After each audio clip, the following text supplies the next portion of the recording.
Molokai, Havaí, 1873. Havia no arquipélago havaiano uma ilha que os mapas marcavam mais que os homens evitavam. Não pela sua geografia, e Molokai era bela, com a brutalidade específica das ilhas vulcânicas do Pacífico, com os seus penhascos de basalto negro caindo verticalmente sobre o mar, com as suas florestas de taro e cucuí descendo das montanhas até a costa. Mas havia na península norte da ilha, na península de Kalaupapa, cortada do resto da ilha por penhasco intransponível, em um lugar que o governo do Reino do Havaí havia transformado no último endereço possível. De uma categoria de seres humanos que a sociedade havia decidido que não eram mais parte da sociedade. Os leprosos. A lepra, e o Mycobacterium leprae, o bacilo que Hansen identificaria apenas em 1873, era em meados do século XIX a doença mais temida do mundo ocidental. Não apenas pela progressão clínica devastadora, e a deformação progressiva dos membros, a perda da sensibilidade, as úlceras que avançavam sem dor precisamente porque os nervos que transmitiriam a dor estavam destruídos. A face que perdia expressão à medida que o nervo facial morria, e mais pelo terror ancestral que carregava. A lepra era a doença bíblica, a doença da impureza, a doença que o Levítico ordenava que fosse isolada porque o leproso estava, segundo a lei mosaica, morto em vida. O governo havaiano aplicou esta lógica com a eficiência administrativa que os governos modernos são capazes de aplicar às suas soluções mais brutais. A partir de 1866, qualquer pessoa diagnosticada com lepra no Havaí era deportada para Kalaupapa, sem possibilidade de regresso, sem data de libertação, sem visitas regulares. Deportada, como se a doença fosse um crime e o penhasco de Kalaupapa fosse uma prisão sem grades porque as grades eram desnecessárias, o penhasco e o mar faziam o trabalho. José de Veuster nasceu em 1840 em Tremelo, uma pequena aldeia na Bélgica flamenga. Filho de camponeses, como Vicente de Paulo, como La Salle, como tantos dos que a história espiritual escolheu para os seus propósitos mais radicais. O pai comerciava grãos. A família era sólida, trabalhadora, católica com a solidez da fé que não foi escolhida mas herdada e que por isso tem raízes mais fundas do que a fé de conversão. Em 1859, aos 18 anos, José entrou para a congregação dos Sagrados Corações de Jesus e Maria, e os Picpus, como eram conhecidos pelo nome da rua parisiense onde haviam sido fundados. Tomou o nome de Damião, em honra de São Cosme e Damião, os médicos mártires. O nome era uma profecia que ele não poderia ter lido. Em 1863 foi enviado ao Havaí, substituindo o irmão que havia adoecido antes de partir. Uma substituição que a lógica humana léria como acidente e que a providência léria como designação. Chegou a um arquipélago que estava no meio de uma crise demográfica catastrófica, as doenças europeias, sarampo, varíola, lepra, estavam a dizimar a população nativa havaiana com a velocidade que a ausência de imunidade torna possível. Durante 10 anos, Damião trabalhou nas paróquias da Ilha Grande. Aprendeu o havaiano. Construiu igrejas.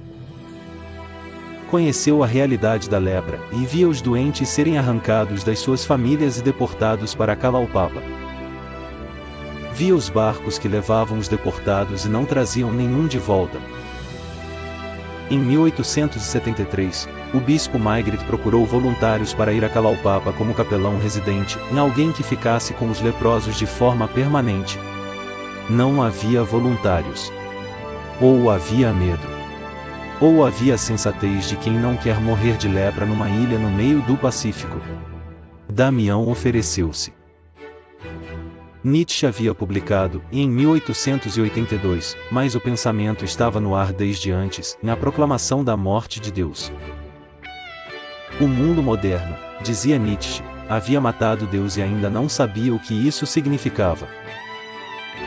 que a moral cristã, infundada na compaixão, na misericórdia, na proteção do fraco, era uma moral de escravos, uma transvaloração ressentida que glorificava a fraqueza porque os fracos haviam inventado Deus como seu aliado contra os fortes. Damião desembarcou em Kalaupapa em 1873, 9 anos antes da proclamação nietzschiana. E o que fez ali era, do ponto de vista de Nietzsche, a demonstração perfeita da moral de escravos. Desceu ao lugar mais baixo, entre os mais destruídos, e ficou. Mas há algo na análise de Nietzsche que a vida de Damião refuta com a clareza dos factos que não precisam de argumento. Nietzsche identificou a compaixão com a fraqueza porque nunca encontrou a compaixão como força. Nunca encontrou alguém que descesse ao mais baixo não porque era fraco demais para ficar em cima, mas porque era forte o suficiente para escolher o mais baixo. O super-homem de Nietzsche cria valores a partir da força, e mais a criação mais radical de valores que o século XIX produziu foi feita por um camponês flamengo que construiu casas de madeira em Kalaupapa enquanto seus dedos ainda obedeciam. Emmanuel Levinas, que elaborou no século XX a sua ética a partir do rosto do outro como imperativo absoluto, e diria que Damião realizou na carne o que Levinas formulou em conceitos. Que o rosto do outro, e especialmente o rosto deformado, o rosto que o mundo prefere não ver, e exerce sobre quem o encontra uma exigência que precede qualquer raciocínio moral. Que antes de qualquer argumento filosófico sobre deveres e direitos, o rosto do leproso de Kalaupapa dizia: aqui estou. Responde-me. Damião respondeu. O que Damião encontrou em Kalaupapa em 1873 era o resultado de 7 anos de abandono administrativo. Cerca de 800 leprosos numa península de 8 km², sem médico residente, sem estrutura sanitária adequada, sem habitação suficiente, e muitos dormiam ao relento. Havia uma lógica perversa no abandono, já que estavam condenados, para que investir? Já que não podiam sair, para que organizar? A política de segregação havia sido pensada como política de contenção, e a contenção não incluía cuidado. Damião começou a trabalhar no dia seguinte à chegada. Não houve período de adaptação, não houve tempo de observação distante. Percorreu a península, entrou nas cabanas, tocou nos doentes, e aqui está o detalhe que os contemporâneos registraram com um assombro que o tempo não apagou: tocou nos doentes.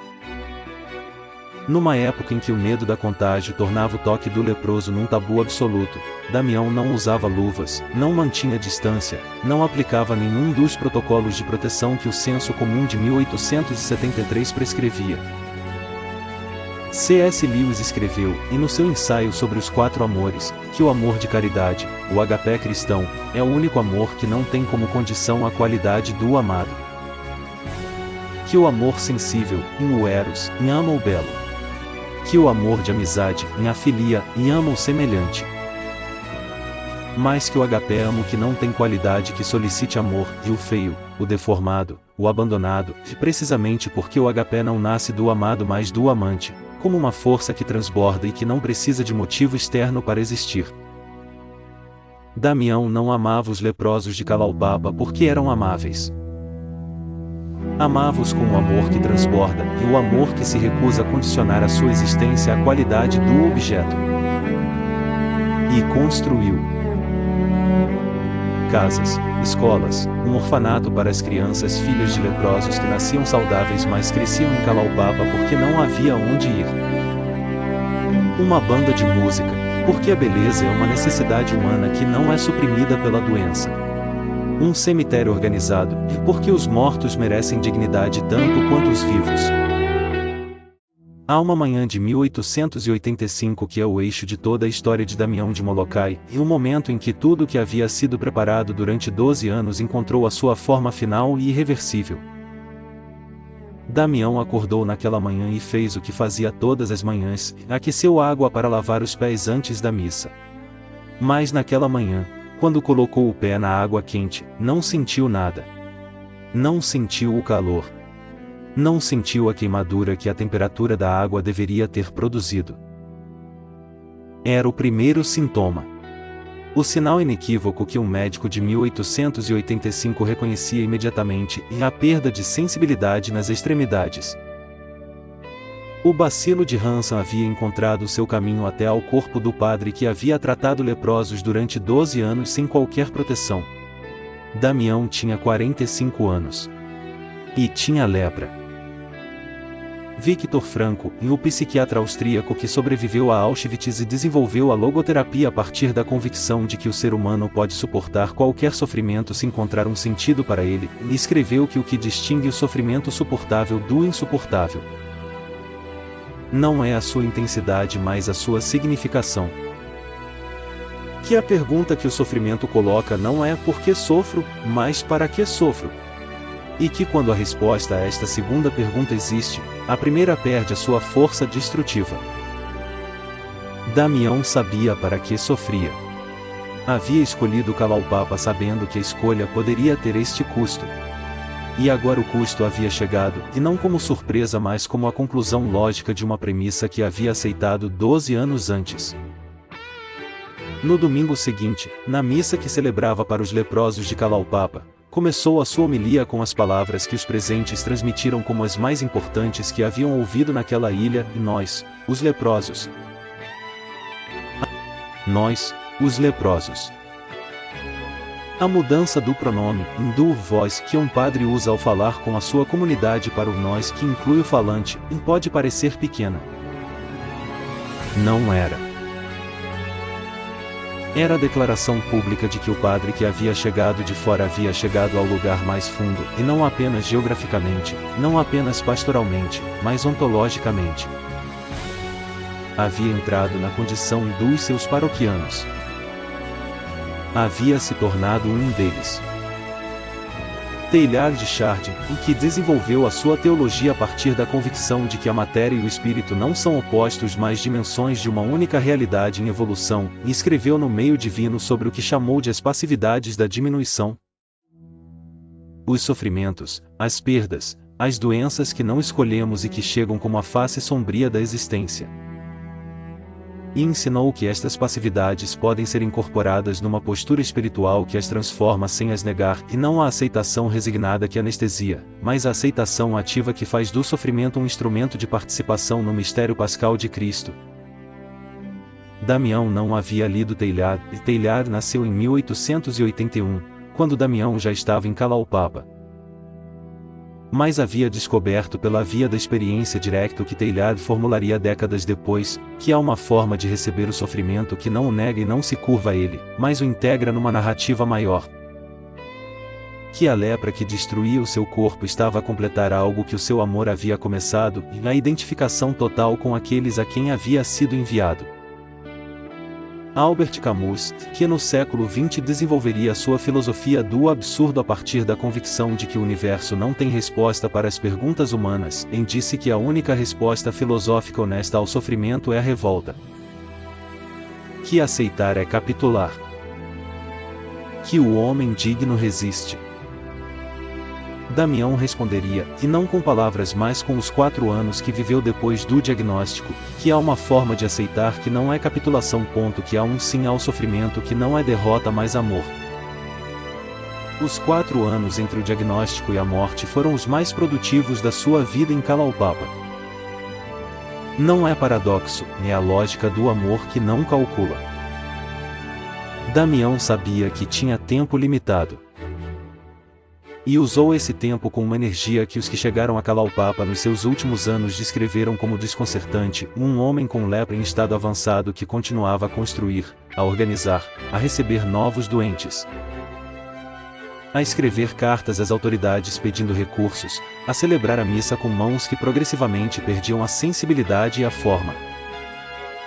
Em 1886, chegou a Kalaupapa o irmão Joseph Dutton, um americano convertido que viria a passar 44 anos na ilha, muito depois da morte de Damião.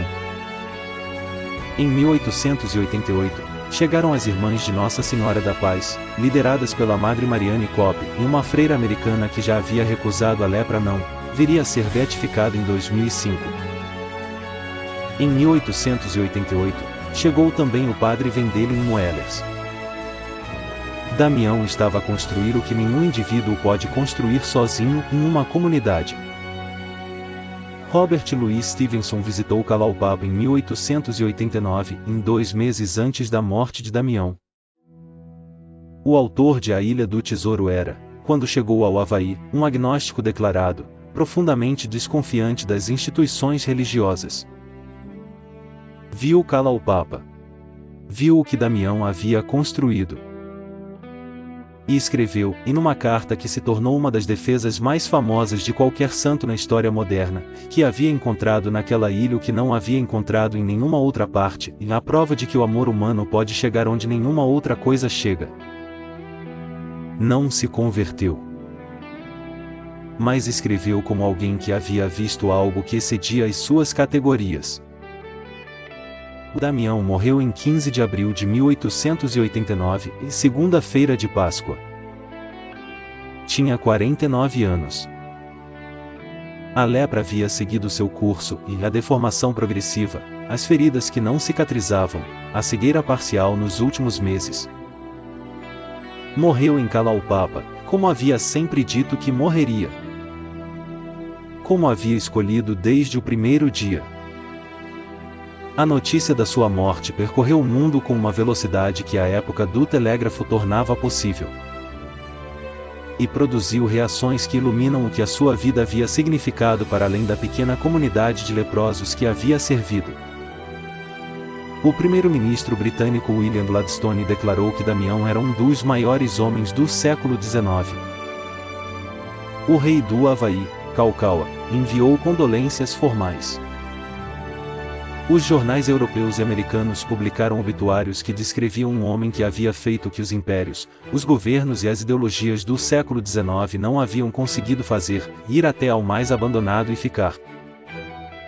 Thomas Merton, que no século XX se tornaria o mais influente escritor de espiritualidade contemplativa da tradição cristã ocidental, e escreveu que os santos não convencem a razão, convencem a algo mais fundo que a razão. Que há nas vidas dos verdadeiros santos uma qualidade de evidência que a lógica não produz e que a lógica não pode refutar, porque opera num registro diferente. A evidência do amor que chegou onde o amor não chega. Damião foi beatificado em 1995 por João Paulo II, que havia sobrevivido a um atentado e compreendeu, da profundidade da sua própria experiência do sofrimento, o que Kalaupapa significava. Canonizado em 2009 por Bento XVI. O apóstolo dos leprosos. O camponês Flamengo que disse nós, os leprosos, e que nesse pronome resumiu a única resposta ao niilismo do século XIX que o niilismo não consegue absorver, o amor que desce até ao mais baixo e fica.